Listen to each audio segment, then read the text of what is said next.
자, 반갑습니다. 송관종입니다. 자, 지난주에 반도체 관련주들이 잘 움직였어요. 근데 이번 주에도 잘 움직였다는 이야기죠. 왜 움직였을까요? 최근에 반도체주가 날개를 달았습니다. 그래서 강한 움직임이 나왔는데, 자, 지난주에 움직였던 것은 이제 G7 정상회의에서 마이크론이 반도체를 살리려고 하는 일본과 이제 또 마이크론은 대만에 이제 많이 60%를 생산하죠. 이런 이해관계가 맞아떨어져서 이제 반도체 관련주들이 강한 움직임이 나왔다는 이야기죠. 자, 이번에는 엔비디아가 호실적을 발표를 했습니다.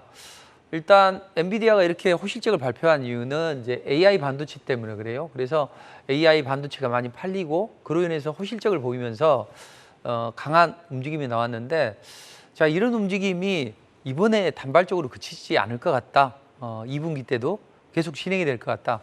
이런 이제 기대감이 형성이 되면서 움직였단 말이에요. 그래서 애널리스트들이 이제 전망하는 것은 2분기 때 매출액이 한 72억 달러 정도 될 것 같아요. 그랬는데 막상 회사에서는 적어도 우리는 110억 달러 정도는 2분기에 매출을 일으킬 것 같아요. 그럼 야, 정말 어닝 서프라이즈지 않냐? 이것 때문에 그 무거운 종목이 20% 이상의 상승이 나왔고 시총 1조 달러를 육박을 하고 있습니다.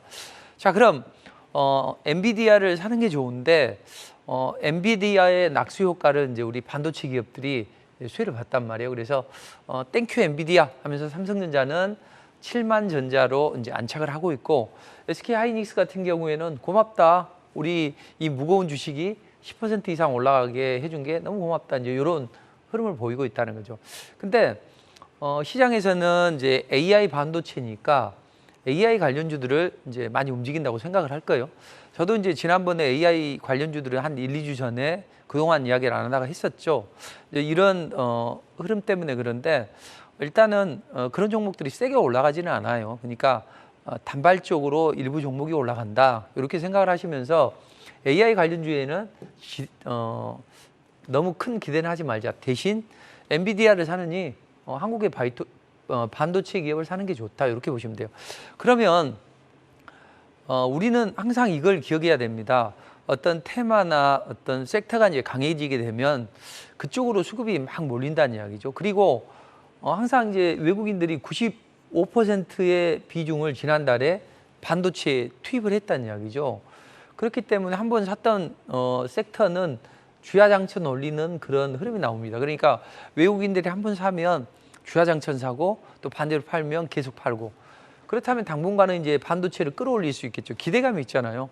야, 삼성이 지난번에 컨퍼런스 콜에서는 인위적인 감산을 얻다고 했는데, 야, 이번에 인위적인 감산을 하면서 이제 2분기 때는 공급자 우위의 시장이 형성이 되네. 그럼 가격도 올라갈 것이고 재고도 잘 소진이 될 것이다.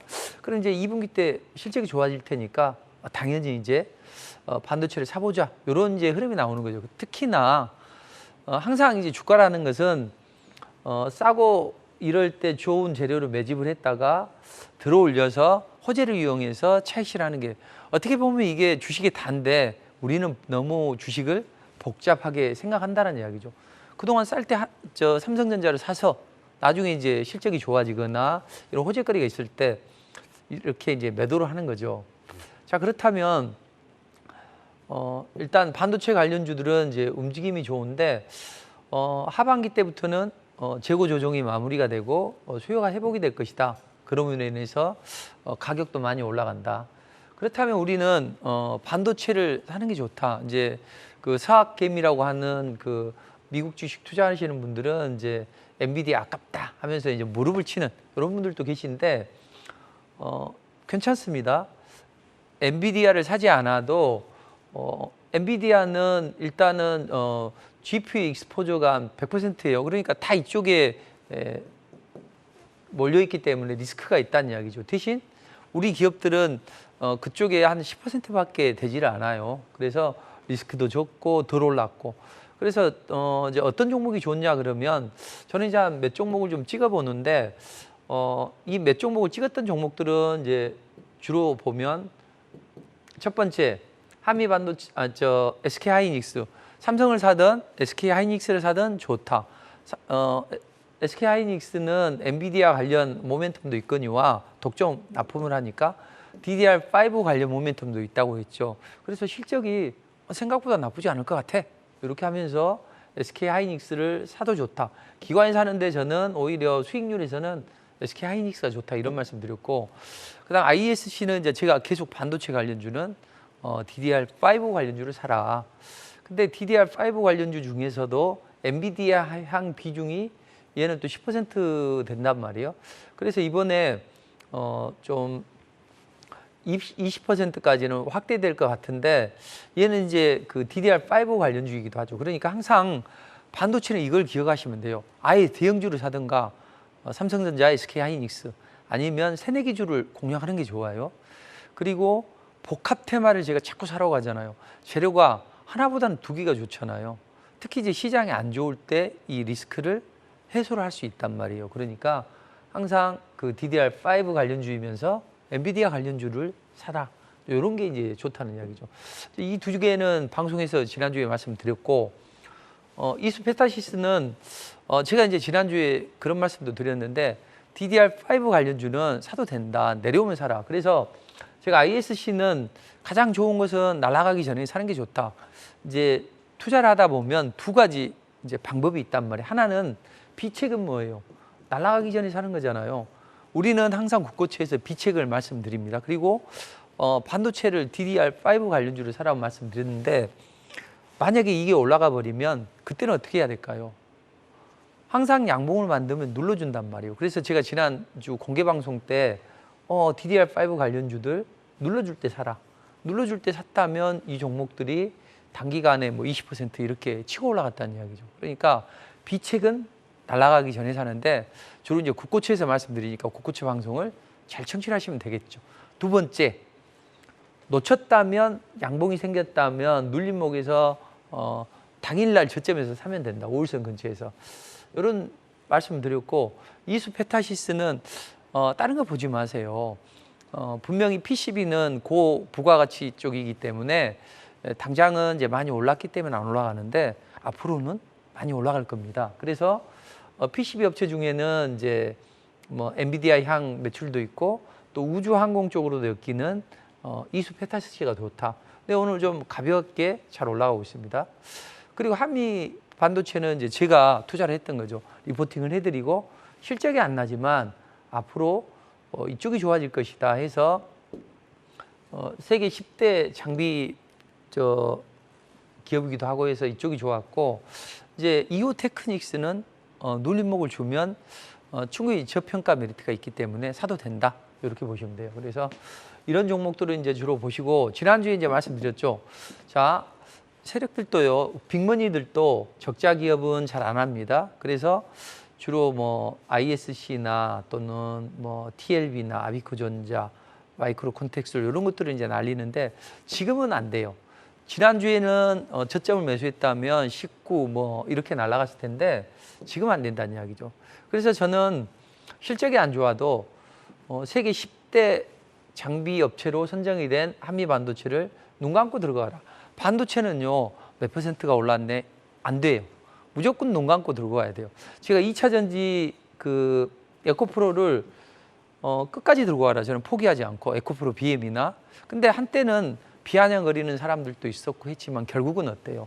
이걸 가지고 다들 300, 500 뭐 냈다고 하지만 고객들은 1127, 1100 이렇게 나온 분들도 계시고 2억 5천을 투자해서 31억을 만든 분도 계신다는 이야기죠. 그러니까 일단은 반도체는 들고 가야 하는 게 정답이다. 그래서 저는 두 종목을 찍어드렸어요. 옐로우 칩이 분명히 올라간다. 사이클을 알아야 돼요. 대형주가 먼저 올라가고 그 다음에 기관 외국인들이 주로 수익을 내는 곳은 옐로우 칩들이다. 그래서 동진 세미캠이나 한미 반도체를 이제 하라고 말씀드렸는데 눈 감고 가라. 결국은 가잖아요. 그리고 이제 여러분들이 좋아하시는 종목 중에서 이제 저는 그때 OLED 쪽을 잘 봐야 된다. 왜냐하면 OLED는 그 애플의 XR이 이제 출시가 되는데, 자, 애플이 XR이 출시가 되면 현재 뭐 AR 관련 AR 글래스가 있잖아요. 왜 시장에 곽강을 못 받을까요? 화질이 선명하지 않기 때문에 그래요. 그래서 앞으로는 이 XR 기기들은 이제 마이크로 디스플레이, 그래서 작은 데다가 고희도 또 이런 것들을 구현해야 되기 때문에 여기서 실리콘 웨이퍼 위에다가 증착을 해야 되고, 또는 그래서 OLED 관련주들이 좋다. 근데 저는 이제 지난주에 이게 강하게 움직일 것 같아서 지난주 금요일 날 이제 리포팅을 해드렸단 말이에요. 근데 무중 효과도 있고 또 해가지고 점 상한가 날라고 그 다음 날에도 급등이 나왔죠. 이렇게 한 이틀 만에 50~60% 올라가는 그런 걸 해야죠. 그러니까 길게 끌고 가는 것은 동진세미캠이나 한미반도체를 하고, 단기로 한 2~3일 먹을 것은 이런 좀 복합 테마들, 이런 종목들. 그리고 이제 미래 반도체 같은 경우에는 리포팅을 지난번에 해드렸고, 이번에 반도체가 움직일 것 같아. 이제 우리가 선견지명이잖아요. 선견지명에다가 미래를 앞서 나간 전략이다. 그래서 저 송씨를 따서 송견지명 이렇게 하는데, 항상 저는 이제 앞서 나가는 전략을 드려요. 그랬더니 상한가를 치고 이제 급등이 나와서 차익 실현을 좀 해드렸는데, 자, 이렇게 반도체는 한번 테마가 형성이 되면 강하게 움직여요. 그래서 제가 아까 아영 씨한테 올해 예쁜 저 반바지 샀어요. 제가 우스갯소리로 그랬는데, 저는 작년부터 시작을 해서 올 초에 무조건 반바지다. 주도주는 반도체, 2차 전지, 바이오. 2차 전지 끝나고 반도체 들어왔죠. 이제는 바이오로 물이 들어온단 말이죠. 기다리시면 됩니다. 자, 그리고 실리콘밸리 갑부들이 노리는 섹터가 있어요. 그 섹터가 뭘까요? 바로 핵융합입니다. 지난주에 간단하게 이제 언급을 해드렸는데, 자, 엔비디아가 호실성을 보이고 있어요. 자, 나스닥 지수는 반등을 이끌었는데, 지금 부채한도 협상이나 또는 FOMC 회의 때 6월 달에 금리도 인상할 것 같아요. 뭐 이런 이야기도 나오고 있죠. 자, 그런 리스크가 있지만 엔비디아가 지수를 끌어올리면서 지수는 잘 올라간다는 거죠. 글로벌 빅머니의 의중을 잘 파악을 해야 된다는 거죠. 얘들은 뭡니까? 기술 혁신이 경제 둔화나 또는 부채 한도 협상이나 또는 금리 인상에 대한 역풍을 능가할 수 있다. 그렇다면 10년 동안에 앞으로 가장 기술 혁신이 일어나는 섹터가 어디가 될까요? 잘 아시는 AI, 양자 컴퓨터, 핵융합. 근데 이 세 개는 서로 기술이 교차합니다. AI 막대한 전력이 소비가 되고 고사양 소비가 되죠. 양자 컴퓨팅도 마찬가지라는 거죠. 자, 이 AI나 양자 컴퓨팅은 막대한 전력이 필요해요. 그 막대한 전력을 누가 해결해 주냐? 바로 핵융합이 해결을 해준다는 거죠. 이 3자는 불가분의 관계를 가지고 있다는 거죠. 그래서 제가 사촌지간이라 이런 말씀을 드렸습니다. 자, 그럼 핵융합을 꿈의 기술이라고 하는데, 이쪽에 투자하는 그 세계적인 부호들이 많이 있다는 거죠.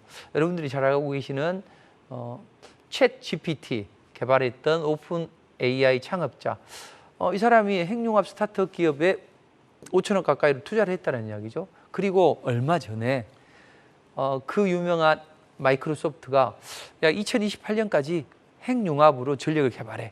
그리고 1년 뒤에는 50메가와트 전력을 공급해. 그럼 내가 엄청난 돈 투자할게. 투자했단 말이에요. 만약에 못하면 위약금 물어내. 이렇게 이제 했습니다. 왜 MS가 핵융합 쪽에 투자를 하고 또 이 실리콘밸리 부호들이 투자를 할까요? 바로 핵융합 기술이 탄력을 받고 있다는 징후로 생각을 하시면 됩니다. 낙관적인 전망이 없었다면 과연 이 기업들이, 짠돌이 기업들이 계약을 체결했을까요? 그렇지 않다는 거죠. 자, 그럼 핵융합이 뭐냐? 또 그냥 넘어갈 수가 없죠. 핵융합을 생각하면 핵 분열을 먼저 생각하시면 됩니다. 자, 그 원자는요, 원자핵과 그 다음에 원자핵과 전자로 나눠져요. 근데 원자핵 안에는 양성자와 이제 중성자로 나눠지는데, 우리가 이제 핵융합 발전하는 게 뭐냐면 원자력 발전이 핵융합이죠. 말 그대로 이 핵들이 분열을 해서 엄청난 에너지를 방출해서 그걸 가지고 터빈을 돌려요. 그래서 막대한 전기를 생산해내는 게 원자력이라는 얘기죠. 그래서 핵 분열을 합니다. 이 우라늄이 중성자를 흡입을 하게 되면 이게 핵 분열이 돼요. 핵 분열이 되면서 분열이 된다는 이야기죠. 두 개. 핵이 분열이 돼요. 말 그대로 어렵지 않잖아요. 핵이 분열이 된다. 근데 이 과정에서 엄청난 열 에너지가 발생을 하고 이걸 가지고 터빈을 돌리고 터빈 안에 보면 이 코일이 있단 말이에요. 자기장 원리 아시죠? 그래서 자기장이 돌아가면서 자기장이 발생하면서 전기 에너지가 발생한단 말이에요. 근데 여기에서 이제 중성자들이 나와요. 핵분열할 때 이 중성자가 다시 우라늄하고 또 만나가지고 또 핵분열하고 이렇게 해서 기하급수적으로 이제 분열한다는 이야기죠. 핵융합은 뭐냐? 바로 이 핵이 이제 분열이 되는 게 아니라 두 개가 이제 모인다는 거죠. 중수소하고 삼중수소가 결합을 해서 핵융합을 해서 이제 에너지를 발생해요. 근데 핵융합은 뭐냐면 질량이 낮은 두 개가 합쳐가지고 무거운 핵 하나가 되면서 핵분열처럼 엄청난 열의 에너지가 발생하는데 단점이 하나 있어요. 뭐냐면 이 핵융합을 하려면 고온의 어떤 상태가 유지가 돼야 되거든요. 그때 이걸 유지하기 위해서 어마어마한 열이 필요하다고요. 그래서 핵융합은 좋긴 한데 이 전력이 엄청나게 더 많이 들어가. 그리고 이걸 유지를 해야 돼. 이제 이런 단점이 있고 장점은 뭐예요?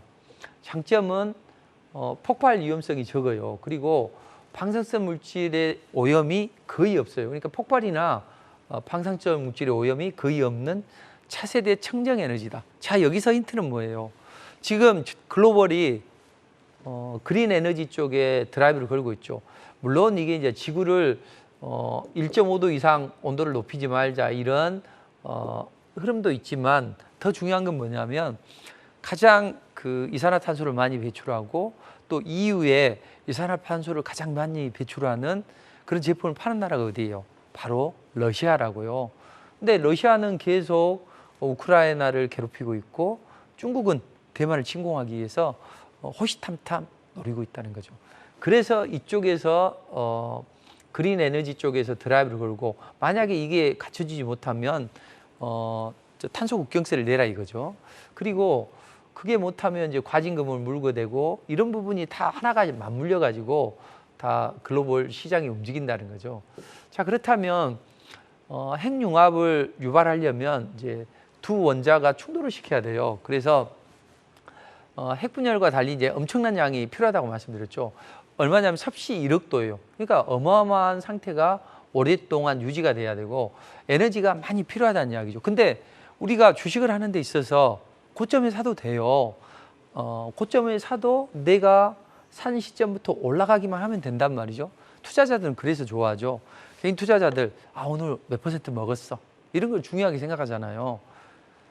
좋은 건 아니지만 일단 이것과 마찬가지로 이 핵융합을 해서 엄청난 양의 전기가 들어가는데 전력이 필요하는데 이 에너지보다도 더 많은 에너지를 생산해낸다면 경제학적으로 충분히 가치가 있죠.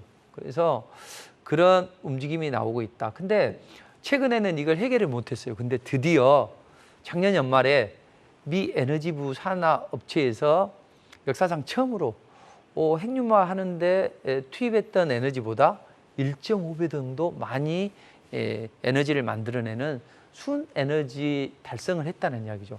자, 그래서 이런 가운데 헬리온이 야, 우리 3년, 5년 후에는 이 핵융합을 상용할게. 그래? 잘할 수 있어?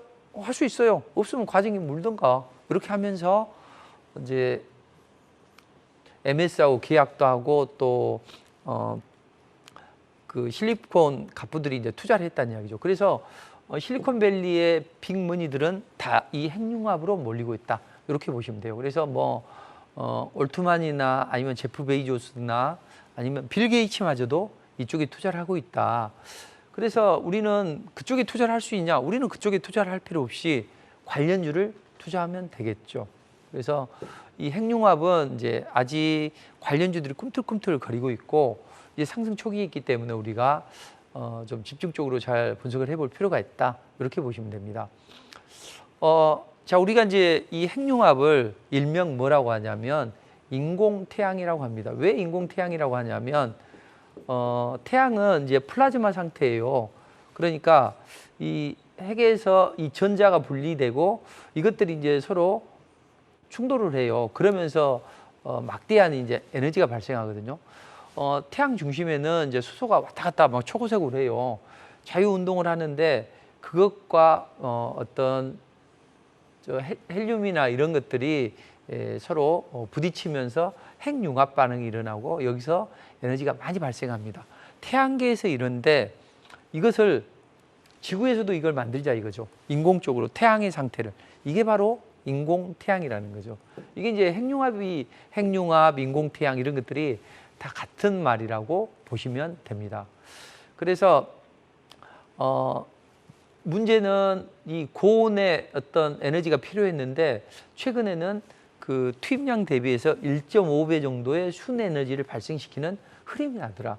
그래서 이제 지금 최근에 탄력을 받습니다. 근데요, 핵융합을 통해서 연료를 1g 생산해내면 석유를 얼마나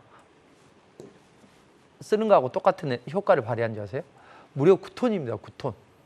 엄청난 수치죠. 그러니까 청정이조, 폭발 위험성조, 원자력 발전은 연료봉이 탈 때까지 이제 장시간 운행을 해야 되고 제어를 못하면 사고가 발생한단 말이에요. 근데 핵융합은 이제 진공 상태에 있는 용기 안에다가 이 중수소하고 삼중수소를 이제 외부에서 이제 미량으로 분사를 해요. 이렇게 안에서. 근데 여기서 뭔가 이제 얘들이 이제 같이 융합이 돼서 이제 에너지를 다량으로 발생하는데 만약에 문제가 생겼다면 삼중수소나 또는 중수소를 주입하는 걸 멈추면 되잖아요. 미량으로 주입하고 있으니까. 그러니까 폭발 위험성이 없단 말이에요. 그래서 글로벌 각국에서는 이제 서로 혼자 하니까 어려우니 같이 한번 해보자 해가지고 국제 핵융합 실험로를 만들고 여기 이제 인공태양이란 프로젝트에 이제 앞다투어서 뛰어들고 있는데, 자, 그렇다면 아까 제가 말씀드렸던 부분이 있죠. 잘 생각을 해보자고요. 반도체 관련주가 왜 올라갔어요? 대중국 압박 전략, 대러시아 압박 전략을 하기 위해서 일본에 모여서 우리 으쌰으쌰 해보자. 근데 잔치집에 뭔가 선물이 빠지면 안 되겠지. 그래서 옛날에 우리가 옥수수 사준 거 고마우니까 우리 그 마이크론이 분명히 중국이 이제 그 대만을 침공할 수 있기 때문에 마이크론이 여기 60%를 생산해 내잖아. 그러니까 이쪽 좀 익스포즈를 좀 줄여보자 해가지고 일본에다 그럼 생색 내는 거죠. 야, 우리가 5억 투자할 테니까 너희가 2억 대 해가지고 투자를 했단 말이에요. 근데 그럼으로 인해서 또 엔비디아가 어때요? 호실적 발표하고 실적이라는 건요. 우리 요만큼 실적을 낼게요. 이렇게 이야기하면 되는 거예요. 그러니까 우리는 너무 경제 현상이나 주식시장의 앞에 전면에 나와 있는 걸 보지 말고 이 후면에 나와 있는 글로벌 빅머니의 의중을 잘 파악하는 게 중요합니다. 근데 글로벌 빅머니는 어때요? AI 또 2차 전지 인플레 감축법에 따른 얼마 전에 바이오주도 움직였던 것도 보면 다 이쪽으로 대중 압박 전략 또는 러시아와 패권 전쟁 이런 틈바구니 속에서 첨단 산업이 각광을 받고 있고 그쪽에 올라갈 때는 항상 그와 같은 재료들이 마구 쏟아지면서 올라간다는 거죠.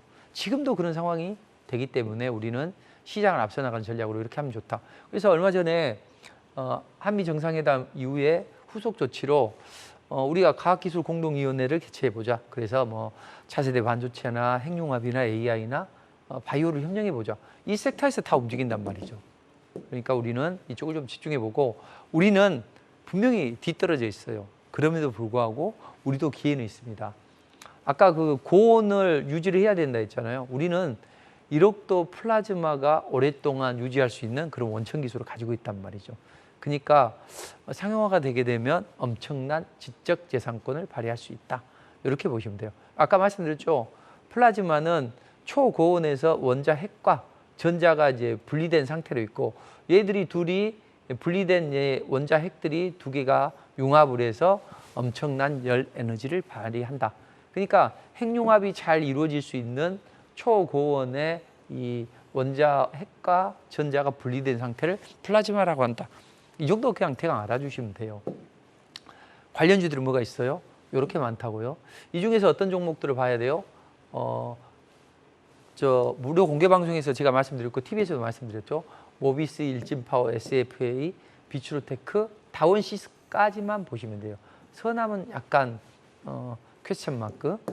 자, 그렇다면 이 중에서 어떤 종목이 가장 좋냐? 역시 모비스가 가장 좋다는 거죠. 그래서 저도 이제 리포팅을 무료 공개 방송에 말씀드리고 리포팅을 해드렸는데 거대 과학시설 분야에서 국내 기업 유일하게 얘는 이제 그 초정밀 특수 제어 시스템이나 장비 공급을 하는 핵융합 사업을 한다고요. 그래서 지금 국내 최초로 국제 핵융합 실험로 여기 있죠. 아까 말씀드렸던 여기 중앙 제어 시스템을 수주한 바 있어요. 그래서 핵융합 관련주들을 엮이고 또는 양자 컴퓨터 관련주들을 엮이고 또 내년에 연세대에서 상용화될 그 중입자 치료제 이 관련주를 엮이는단 말이죠.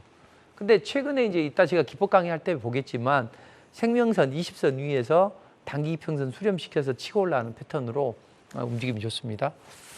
자, 그다음에 미중 간의 패권 전쟁이 바이오로 이제 번지는데 이 부분은 시간 관계상 이따가 그 무료 공개 방송에서 말씀드리도록 할게요. 자, 미중 간의 패권 전쟁이 바이오로 몰리고 바이오 관련주들이 엄청난 랠리가 나올 수 있다. 간단하게 말씀드리면 중국이 바이오 굵기를 선언했어요. 이거 봐라. 가만 놔두면 안 되겠네. 중국을 잡으면서 옆에 인도도 한번 겁 좀 줄까? 왜냐하면 인도한테 야, 우리가 아시아 공장 다 몰아줄 테니까 카슈미르 지역에서 중국하고 좀 잘해보고 여차식품 한번 쌓아봐 했더니 딴 주머니를 차네. 그 러시아가 야, 우리 유럽에서 원유 팔 수 없으니까 좀 싸게 주게 살래? 좋아. 이것 봐라. 그래서 원료의약품을 가장 많이 파는 나라가 어디냐? 인도, 중국이라는 나라죠. 이런 나라를 제어하기 위해서 원료의약품을 미국에서 20%를 생산해내. 그러니까 우리 나라들은 불등에 불이 떨어졌죠. 그래서 야, 그러면 우리가 이 김에 제2의 반도체를 바이오로 만들어보자 해서 블록버스터급 신약 2개를 창출하고 글로벌 빅파마 3개를 육성해보고 또 의료기기를 5배 이상 수출해보자. 이 섹터에서 모든 종목이 움직인다고요. 그러니까 이 관련주들은 무료 공개 방송에서 말씀드리도록 하겠습니다. 그 다음에 이 미국 임상종양학회가 이제 다음 달 2일부터 6일까지 열리게 되는데 몇 종목이 있어요.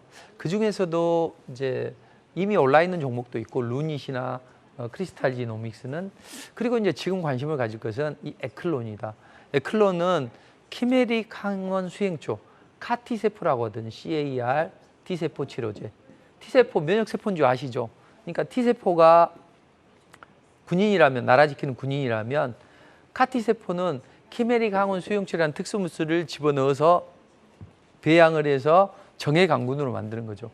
그러니까 T세포가 일반 군인이면 카티세포는 특수부대, 공수부대, 특전사 이런 쪽이라고 보시면 되겠죠. 여기 관련해서 임상 결과를 발표하니까 이건 잠시 후에 설명드리도록 하겠습니다. 자, 저는 매일매일 365일 비가 오나 눈이 오나 바람이 부나 이런 리포트를 써요. 증권사 리포트처럼 방정한 양식으로 미국 시장, 우리 시장, 테마 섹터, 그 다음에 여러분들이 좋아하시는 오늘장 공략주, 50주에서 3종목을 하는데 보면 한미 반도체도 나오고 또 여러분들이 좋아하시는 테마, 에코바이오도 나오죠. 그래서 이번 주에는 제가 에코바이오를 제시해 드렸는데 짱대 양봉 나오고 짱대 양봉 나왔죠. 여기서 한 40%는 가볍게 나옵니다. 저는 이제 투자자들이 보면 상한가 한 방은 그냥 우습게 나오니까 상한가 하나 쳐도 뭐 크게 좋아하지는 않는데 이런 것들. 그리고 이제 이번 주에 이제 나노브릭스가 움직임이 좋아질 것 같다. 그래서 2차 전지 섹터가 움직일 때는 이 나노브릭스였는데 상한가까지 갔다가 약간 무너졌어요. 근데 단숨에 보합선에서 상한가도 밀어붙이죠. 이번 주에 이제 리포팅을 해드렸던 거고 또 이 한미 반도체나 동진세미케는 반도체는 순환매가 나온다. 반바지니까. 그래서 한미나 동진을 무조건 눈 감고 홀딩. 그 다음에 이제 하루 이틀 만에 상한가도 발굴하고 좀 급등을 하고 싶다. 그래요? 그러면 오늘은 이게 움직일 것 같은데 근데 이날 사실은 삼성이나 이제 좀 움직였는데 얘는 안 움직였어요. 그래서 내가 이거 잘못 판단했나? 촉이 많이 떨어졌네. 이렇게 생각했는데 아니나 다를까 무중 재료도 뜨고 하면서 그 다음날 상한가, 그 다음날도 급등이 나왔단 말이죠. 그리고 이제 미래 반도체는 이번 주에 반도체가 움직일 것 같아. 좋아, 그럼 미리 오늘 이걸 했는데 미국 그 반도체 기업들이 심상치 않아. 그래서 오늘은 이거 공략하지 말고 그 KB 오토시스 하지 말고 미래 반도체를 하세요. 그랬는데 하루 이틀 있다가 그냥 상한가 말아 올리고 그 다음에 또 급등이 나오죠. 그러니까 항상 시장이 앞서 나가는 전략을 하셔야 되고, 제가 이제 이따 아영 씨랑 그 무료 공개 방송에서 이따가 기법 강의하죠. 그럴 때 제가 상승 초기에 발굴하는 종목을 이제 잘 알려드릴 테니까 하면 되겠죠. 지난주에 말씀드렸던 완운봉, 그랬더니 상한가 치고 그 다음 올라왔죠. 이제 이거 SJM을 리포팅을 해드렸는데 이런 종목들이나, 아니면 지난주에는 이제 슈어소프트. 그래서 저는 시장이 좋지 않으니까 그 길게 끌고 갈 건 크게 홀딩을 하시면 되고, 가볍게 하루 이틀 만에 뭐 40, 50%, 50, 60% 올라갈 수 있는 종목을 하자는 이야기죠. 그러다가 딱 제대로 걸리면 한 5일 만에 더블도 나오는 유니온 머티리얼, TV 방송에서 공개해드리고 제가 리포팅 해드렸는데 당일부터 슈팅이 나와가지고 이런 강한 움직임도 나옵니다. 자, 그래서 어려운 시장이긴 합니다. 그렇지만 기회도 있는 시장이에요. 누가 상승 초기에 날아가는 종목을 먼저 잡느냐, 이게 관건이죠. 자, 그 전략을 제가 무료 공개 방송에서 말씀드릴 테니까 제가 오늘 그리고 내일하고 모레 토요일 일요일 날 11시부터 한 3시간 정도 4시간 정도 합니다. 그리고 그때 이런 유망 섹터를 잘 말씀드리니까 꼭 오셔가지고 좋은 전략 얻어가시기 바랍니다.